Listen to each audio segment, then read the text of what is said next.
Et ouais, c'est comme ça, il faut l'accepter. Depuis qu'on est tout petit, on s'est fait empoisonner. On nous a fait bouffer des antibiotiques, des psychotropes pour certains. On nous a injecté des seringues de poison dans les bras, putain. Et ça, je pense que c'est le plus grave, hein, parce que c'est un truc que vraiment tout le monde a subi.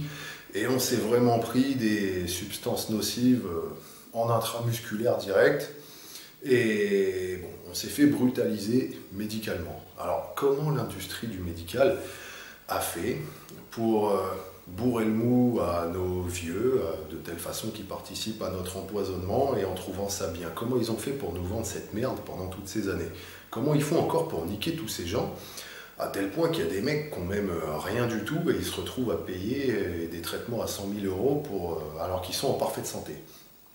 Petite analyse marketing sur la stratégie de tout ça.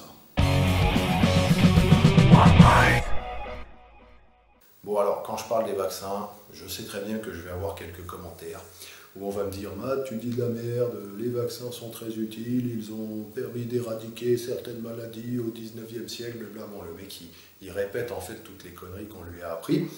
Et les mecs, avant de mettre des commentaires comme ça, mais il y a des Sévrac, des Sylvie Simon, des Berthoud qui se sont brisés les ovaires pour écrire des bouquins sur le sujet, des bouquins très bien documentés, avec des trucs factuels et tout. Putain, mais avant de mettre des commentaires pourris comme ça, mais lisez-les. Faites au moins l'effort, avant de répéter toutes les conneries que vous avez entendues depuis que vous êtes petit, quand même, c'est incroyable. Donc, si c'est pour me mettre des connes comme ça, moi je préfère encore fermer Facebook plutôt que de lire vos sornettes et balivernes. Hein. Renseignez-vous un peu, ayez un peu un esprit critique. Bon, c'est vraiment analyse marketing. Hein. Je ne vais pas parler du fait que l'industrie fait du corporatisme avec l'État pour utiliser la violence de ce dernier et imposer des choses par la force aux gens pour qu'ils payent, hein. Bon, ce qui est très efficace, hein, évidemment. Mais je vais plutôt parler vraiment du côté marketing, persuasion et tout. Donc imaginons, il y a un business, enfin vous voulez monter un business ou quoi? Un business par exemple où vous vendez des slips.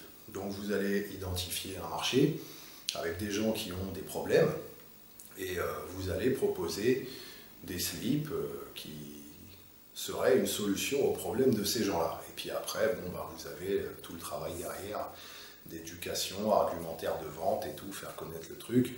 Ça, après, bon, ça dépend de la maturité de votre produit sur le marché. C'est encore une autre histoire. Mais bon, basiquement, voilà le schéma que vous allez faire. Ça se passe comme ça dans toutes les industries, excepté dans l'industrie du médical.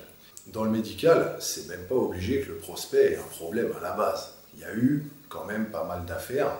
Bon, genre par exemple avec le sida, où les mecs, pleine santé, la vie qui va bien et tout, tout nickel, ils vont se faire tester, et là ils ont un mec face à eux qui va leur dire vous êtes positif monsieur, vous êtes dans la merde, vous avez crevé, en termes marketing, vous avez un problème. Et j'ai la solution, voilà, tel traitement, bienvenue au club, c'est 3 000 € à vie pendant, enfin tous les mois. Où il y a eu aussi des affaires aux US avec des praticiens qui avaient faussement diagnostiqué des mecs avec des cancers pour leur refourguer des chimios et des traitements derrière. Voilà, bon, c'est assez fantastique. ça marche comme ça. Bon, après, il y a d'autres industries où c'est possible de faire ça aussi. Hein. Mais bon, dans le médical, je trouve que c'est quand même pas mal, quoi. Et puis, c'est avec des sommes quand même assez substantielles. Bon, il y a aussi pas mal de cas où évidemment ça part d'une douleur et puis le client va aller consulter ou chercher une solution et puis là bah, il va y avoir le vendeur de l'industrie qui va lui citer un problème et le truc c'est qu'il n'y a aucune question. Il n'y a pas de remise en question du truc ou quoi. Le client va dire ok j'ai un problème, ah d'accord c'est ce problème là, ok pas de souci et regardez j'ai la solution. Ah d'accord, la solution, très bien, c'est ça, ok, bah, combien ça fait 10 000 €, très bien, allez on y va. Hop. Et enfin, je veux dire, imaginez-vous, vous venez d'ouvrir votre magasin de slip. Non mais sans déconner. Il y a un mec qui rentre, et vous allez, vous lui dites, monsieur, vous avez un problème, votre slip, voilà, il est trop étroit ou quoi, ça risque d'atrophier vos couilles et tout, vous êtes en grand danger. Mais heureusement, j'ai la solution. Là, le mec, il dit, ah bon, ok, je vous écoute, suivez-moi, j'ai par ici ce slip magnifique. Il résoudra tous vos problèmes et avec lui, vos couilles seront intactes, à vie. Ça fait 10 000 euros. Le mec vous dit, ok, pas de problème. Il dit pas de problème, direct. Il va même pas faire un flinch du genre 10 000 euros pour un slip. Putain, mais c'est cher. Faites-le moi, 9 000 au moins, allez, 9 000. Non, non, là même pas, il s'en bat les couilles, il paye direct. Sans déconner, vous croyez que ça se passe comme ça quand vous tenez un magasin de slip? Non mais arrêtez. Et vous croyez à mes bêtises là, je vous explique ça, et vous croyez que dans le business ça se passe comme ça? Eh ben non, ça se passe comme ça dans aucun business, excepté dans l'industrie du médical, où il n'y a aucune question de poser, le mec, 10 000 euros le traitement, pas de problème, ok, de toute façon, bah voilà, vous savez de quoi vous parlez, hein. Moi, je suis un patient. Le vocabulaire aussi est très important d'un point de vue marketing. Donc, ce n'est pas des clients, parce que évidemment, c'est bien connu, l'industrie du médical n'est pas intéressée pour se faire de la thune. Eux, leur but, c'est de soigner les gens. Donc, ils n'ont pas de clients, ils ont des patients. Et ça, déjà, ça donne un petit ton, enfin, ça donne une petite position intéressante. Le mec ne va pas se dire, ce vendeur essaye de me niquer dans son intérêt financier. Bon, comme il pourrait se le demander face à un vendeur de slip. Mais non, avec l'industrie du médical, on ne se pose pas ce genre de questions. Ça va être d'accord, bon bah, le mec il est vendeur de traitement, il sait ce qu'il dit, donc voilà quoi, je m'en remets à lui, c'est tout à fait normal. Je ne comprends pas du tout le mécanisme de ce qu'il m'a expliqué, de ce qui se passe dans mon corps ou quoi. Il m'a juste dit que j'avais un problème, c'est bon. Et là, le mec, il se fait aligner. Comment c'est possible? Il n'y a même pas besoin d'argumentaire de vente ou de quoi que ce soit, ça se fait comme ça. C'est, je choisis si tu as un problème ou pas, je choisis quel problème tu as et je te donne une solution et tu l'achètes. Quoi que ce soit, tu l'achètes direct sans poser de questions, sans marchander rien. Où tu as vu ça? Non mais dans quelle industrie ça existe ça? Il n'y a que dans l'industrie du médical qu'on voit ça. Et franchement, c'est fantastique. Comment ils ont fait les mecs? Comment est-ce qu'ils ont fait pour avoir un tel pouvoir de persuasion? Nous allons étudier ça en prenant comme référence le bouquin de Cialdini, donc, qui s'appelle Influence. Donc, alors Cialdini, c'est le gourou de la persuasion du moment, hein.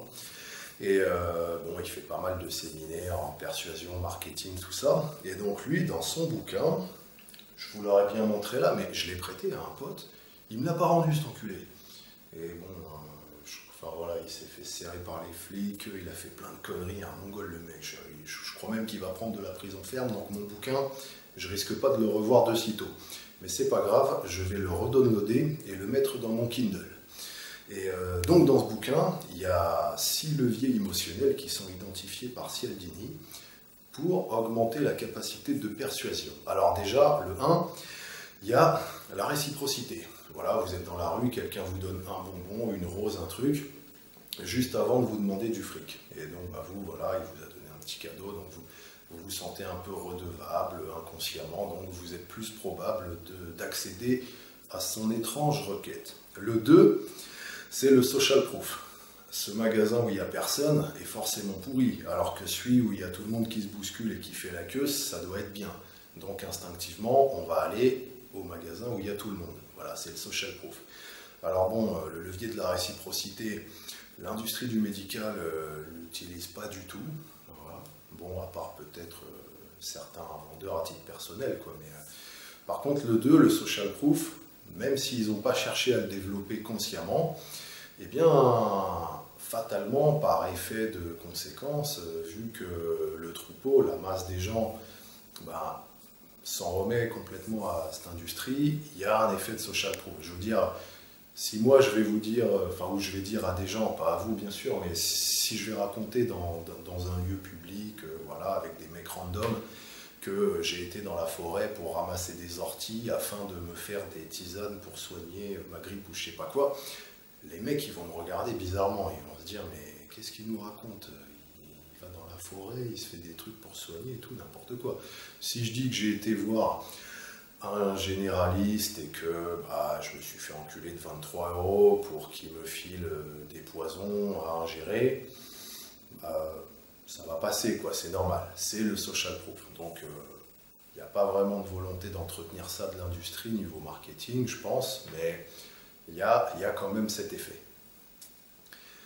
Troisième, consistance, engagement. Donc, voilà, vous êtes dans la rue, un mec vient vous parler, il vous sort 2-3 phrases, vous lui répondez, il est sympa, vous êtes sympa, et là, bim, il vous demande du fric. Bon, pour pas contredire la sympathie que vous avez eue avec lui, voilà, vous allez être un peu plus probable de lui filer de la thune. Pareil, les mecs, on voit ça souvent, les mecs avec les pétitions, ils vous font signer une pétition, voilà monsieur, est-ce que vous êtes contre le cannibalisme et le viol des personnes âgées?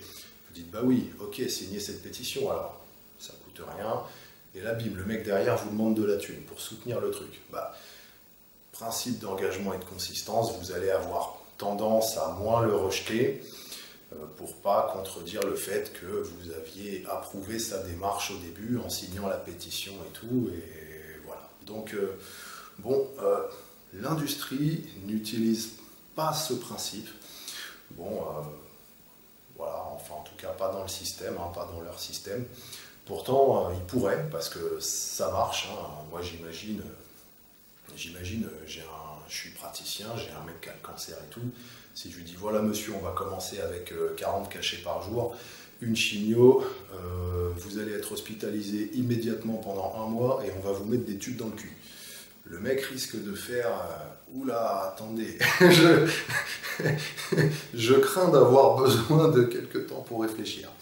Alors que si vous lui dites, bon, on va commencer par un petit protocole, voilà, je vais vous faire un petit protocole, vous allez avoir à peu près, je sais pas, 10 cachets, enfin je dis des trucs, j'y connais rien, hein, mais voilà, vous avez 10 cachets à prendre par jour, voilà, le mec va dire ok, et là, j'ai lancé ma canne à pêche, le mec, je l'ai ferré, je vais lui dire, allez, vas-y, viens là, toi, dans 2 semaines, je t'encule à coup de chigno, ça va me permettre de changer de Mercedes. Donc, bon, le principe de consistance, pas de consistance, d'engagement serait utile, mais bon, apparemment, ça ne fait pas partie de la stratégie. Ils n'en ont pas besoin, hein, visiblement. Comme vous allez le voir, merde, le 4, c'était quoi déjà? La likability, voilà, c'était ça. Quand vous êtes un vendeur sympa, que les gens aiment bien, c'est plus facile de vendre. Ça, c'est un gros levier de la persuasion aussi. Voilà, les mecs qui vous aiment bien, vous leur vendez un truc, ou allez, c'est cool. Ce levier n'est pas du tout utilisé par l'industrie. Hein. Moi, je dirais même que c'est le contraire. Ils font la stratégie inverse. En général, quand on a affaire à des vendeurs de traitements ou de produits, ils sont pas très sympas, les mecs. Hein. On voit vraiment que c'est, bon, voilà, je vais t'enculer, de toute façon, tu vas faire ce que je dis, c'est moi l'expert, toi, t'es un tocard, quoi. Donc, bon. Ils utilisent en fait la stratégie négative de la likability. Ils utilisent la dislikability, les mecs. Je sais pas pourquoi. Ça doit peut-être mieux marcher, le fait de parler aux gens comme si c'était de la merde. Du coup, ils sont impressionnés et ils allongent plus les thunes, j'en sais rien. Ça doit être ça. Enfin bon, principe 5. L'autorité. Ouais, exact. Non, c'est le principal truc qui est utilisé par l'industrie, l'autorité. Quand vous avez une figure d'autorité, un expert, un mec qui sait ce qu'il dit, quoi, un mec qui est reconnu par la société, un mec qui a des diplômes, c'est une putain d'autorité. Le mec, quand il parle, on fait dans notre slip. Hein. Là, pour le coup, on va vraiment avoir un problème, il va falloir aller au marchand de slip. Et bon, voilà, l'autorité. C'est le levier principal qu'utilise cette industrie. Alors, je ne sais pas comment ils ont fait pour construire cette autorité, mais vraiment, c'est super impressionnant. Tout marche à l'autorité. Le mec, c'est une autorité, donc il dit, on gobe, on achète, on crache la thune. Et c'est comme ça que ça se passe. Et reprenons notre marchand de slip. Vous êtes un marchand de slip, vous balancez des slips à 10 000 € et tout, les mecs négocient même pas, ils casquent et tout ça. Et vous savez que c'est dû à votre autorité de marchand de slip. Oui, quand vous avez ouvert votre magasin, bon, vous avez passé votre diplôme de marchand de slip, vous avez adhéré à la fédération, tout ça, la guilde des marchands de slip, qui est très puissante, qui a construit une autorité extrêmement bien établie. Et Donc, ce titre, vous avez une putain d'influence. Même si vous êtes un gros tocard, du simple fait que vous soyez estampillé marchand de slip, vous bénéficiez de l'autorité du système. Et les gens vous croient quand vous leur parlez de votre expertise, les slips. Et dans le médical, c'est ça. Hein. Les mecs, ils sont dans un système, ils bénéficient d'un système qui leur donne une autorité. Et le mec qui a une blouse, voilà, c'est quand il parle, on ferme sa gueule, il dit, et les gens ils gobent, et ils casquent, et il n'y a rien qui est remis en question. Et tout le business est basé là-dessus. Non mais ça c'est génial.